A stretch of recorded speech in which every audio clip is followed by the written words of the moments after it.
এবং জানতে পারছি যে আমরা বাঙালি বা আমরা বাংলা জাতির মানুষ যারা আছি, বাংলাদেশে বসবাসকারী মানুষ যারা আছি, তারা মূলত আপনার আমরা সময়ের যে একটা ব্যাপার, আমরা সময়ের মূল্য দিতে জানি না।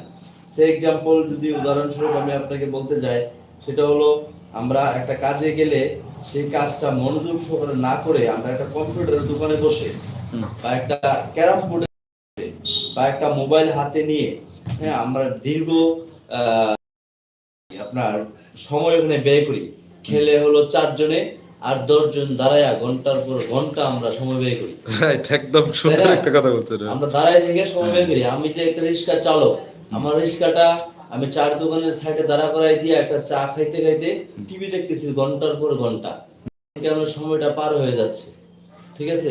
বিশেষ করে আমরা সারাদিন ঘুমাই বাসায়। আরেকটা লক্ষ্য করে আমরা সারাদিন বাসায় ঘুমাই, রাত হইলে আমরা কর্মসংস্থানে বের হই, যেটা সময়ে আমরা এই করি না, যেটা অসময়ে করি। আর অসময়ে করলে আমাদের কি হয়, মেধা শক্তি ড্যামেজ হয়। আমরা মেধা শক্তিটা কখন ড্যামেজ হয়, যখন আমরা সময়ে ঘুমাইতে পারি না, অর্থাৎ 10টার মধ্যে ঘুমাইতে পারছি না, সকাল 7টা 6টার মধ্যে আমরা ঘুম থেকে উঠতে পারতেছি না। হ্যাঁ, এটার একমাত্র কারণ হলো আমাদের চার দোকান, আমাদের সময়ের মূল্য আমরা দিতে জানি না, যার কারণে